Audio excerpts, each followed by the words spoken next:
produced me pistol and I then produced me rapier, saying stand and deliver, for you are a bold deceiver, mushering da-doo-dum-da. Whack fall the daddy-o, whack fall the daddy-o, there's whiskey in the jar. Hello everyone, welcome to another video with John Whiskyman Loftus on the single malt whiskies of Scotland. And this video is part of a series we're doing on the different regions of Scotland, the whisky producing regions of Scotland. And tonight we're going to talk with John about the islands, not the Highlands but the islands, I-S-L-A-N-D-S. So John is going to explain to us a little bit more about the characteristics of the whiskies produced in the islands. So I'm going to hand it over now to John to introduce us to the whiskies of the islands and then to tell us what his favourite is. So John, tell us a little about the island. Hello everybody. Now the islands, there's 6 islands that makes up this region. I'll work from south to north. The first one is Arran. Arran lies just south of the Mull of Kintyre, and they produce a lovely whisky as well, a firm full-bodied whisky. This one's an unchilled filtered version. But you taste Arran once, you enjoy it, and you know you've had an Arran any time you taste it again. The islands, the island whiskies have a character of their own. The unique thing I think personally about the island whiskies is that you can pick, somebody can hand you a whisky, you can say that's a Jura. You can pick another one and watch it, this is an Arran. I think they're very, very distinctive because of their individuality being an island. They have their own little characteristics that's easy for even an amateur to pick up. Now, the next one is Jura. Jura is another distinctive whisky. It's named after the island. This is Jura Superstition. This whisky is another whisky you drink once and tend to remember for the rest of your life if you're a whisky lover. It's got a real distinctive taste of its own. It's a beautiful whisky, and it's a nice island as well, by the way. They've lovely new distillery on it, and with pagoda type distillery. Very, very nice. Once you taste Jura, you tend to remember it. It's a good, solid all-rounder. Next up the line is Mull, but the Mull is not called Mull. It's called Toby Murray's home distillery on Mull. This is personally, a lot of people disparage this whisky, but I like it. I like Mull. I like the gentleness of it. A lot of people says it doesn't pack enough punch, but I like it. I love they have 2 great expressions that comes out of the distillery. One is called I own a toll. I have 2 bottles of it here. I drink plenty of it. The other one is Ledaig, which is another gentle, slightly smoky, wispy malt taste, peat taste, I beg your pardon.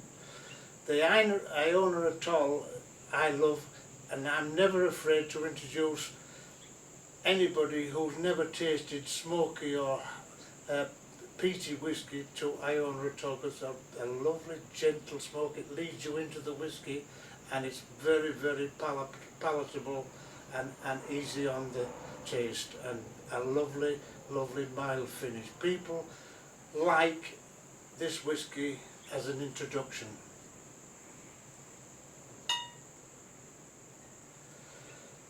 Now we have Talisker. My God, what a whisky this is. I used to spend a lot of time up around Fort William and around the Ben Nevis distillery.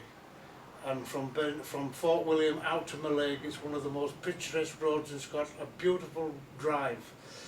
Jump on the ferry in Mallaig and off to Talisker, off to the Isle of Skye, which makes Talisker. It's a lovely, lovely drop, distinctive. Another whisky you pick up, that's a Talisker. You know it instantly. It's spicy, it's full-bodied spicy nature. It's a lovely whisky. And then we have Scarper. Now we have another litre. Thank you again, Alan. My pilot friend brings me this duty-free. This Scarper is the sister distillery to Highland Park up in the Orkneys. Once again, a great whisky. There's very, very little between this and Highland Park in my opinion. They're very similar, slightly different, but I understand now, I'm almost sure that Highland Park now is running Scarper 2 or 3 days a week to keep production up. I think that's the case, but it's never be afraid to buy a bottle of Scarper. It's a beautiful whisky. And last but not least, my beloved Highland Park. I have picked Highland Park for 3 reasons. First, I had wonderful, wonderful memories of my time up in Orkney many, many years ago in Kirkwall. Secondly, this whisky, or its 18-year-old brother, won the world's best whisky.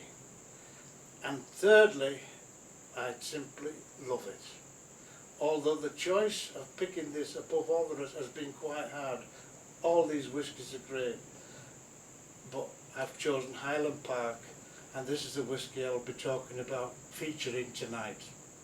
It's pretty obvious why I've chosen Highland Park. As you can see, I keep plenty in stock. I'm very, very fond of it. Now, Highland Park is the most northerly distillery in Scotland.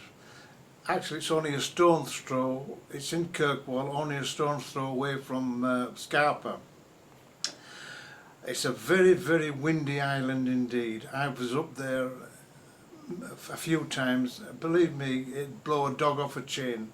Winds of 100 miles an hour are not unknown. Of a consequence, because of this, the barley now has to be imported from the mainland because it simply gets blown flat. I sat within the barley green, I sat me with my true love. My sad heart strove the two between the old love and the new love. The old for her, the new that made me think of Ireland dearly, while soft the wind blew down the glade and shook the golden barley. 'Twas hard the woeful words to frame, to break the ties that bound us, and harder still to bear the shame of foreign chains around us. And so I said, the mountain glen I'll meet at morning early, and I'll join the bold united men, while soft winds shook the barley. 'Twas sad I kissed away her. Highland Park is one of the oldest distilleries in Scotland. It was established in 1798, which makes it quite old. Many devotees around the world class this whisky as the best all-round whisky in Scotland, and I agree with them.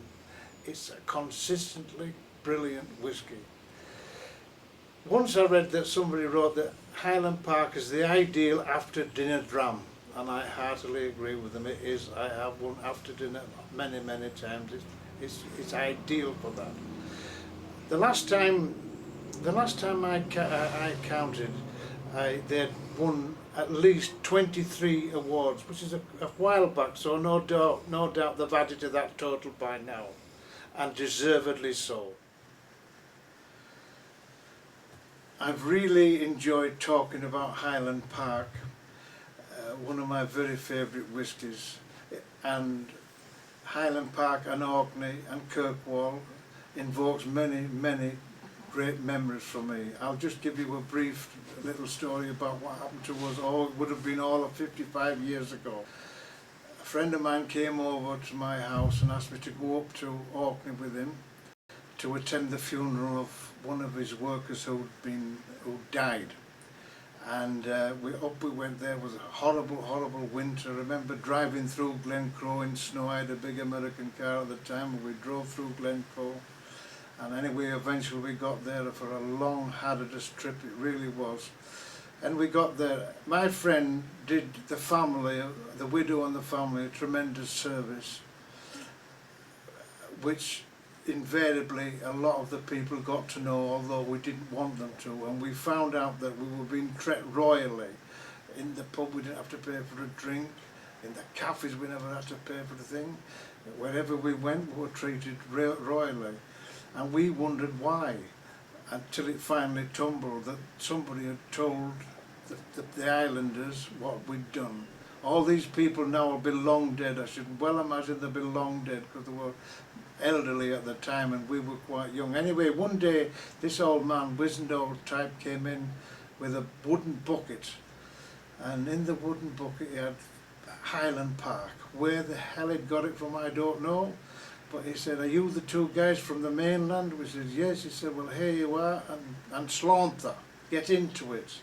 And off he went. Never seen him since, never heard of him, never knew where he came from, never knew where he got the whiskey from. But there it was, gallons of Highland Park. So we invited all the elderly people around the place to bring a glass, and we all got into it. And that was my introduction to Highland Park. It was a lovely, memorable night, one I'll never forget. And that's why I have a continuous love affair with Highland Park. Well, John, thanks for sharing your information and your knowledge with us. Is there anything else you want to tell us about Highland Park? Well, there's only one more point, and it's pertinent really. The peat and heather on Orkney combine to make the most beautiful, wispy, light, sweet smoke.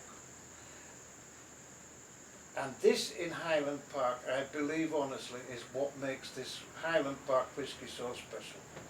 It's renowned for its gentle, sweet smoke. Are you ready to do the tasting Yes, now? I think we better stop talking about Highland Park now and start drinking it. Okay. And we will enjoy it, I guarantee. Excellent.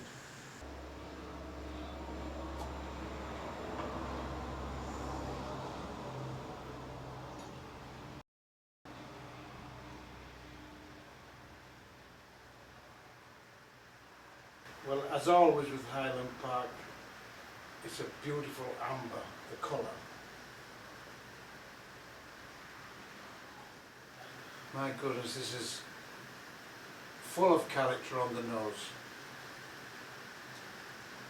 You can pick up the smoke, the sweet smokiness, and a hint of sherry.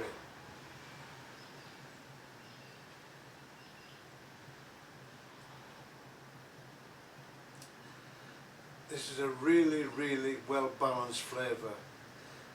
You can pick up heather and honey. It's a dream of a whisky.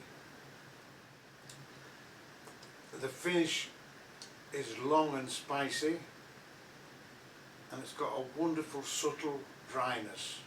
I do hope you've enjoyed our little journey up to Highland Park in Orkney. I've certainly enjoyed telling you about the distillery and the whisky. I'll see you in Speyside. Goodbye for now.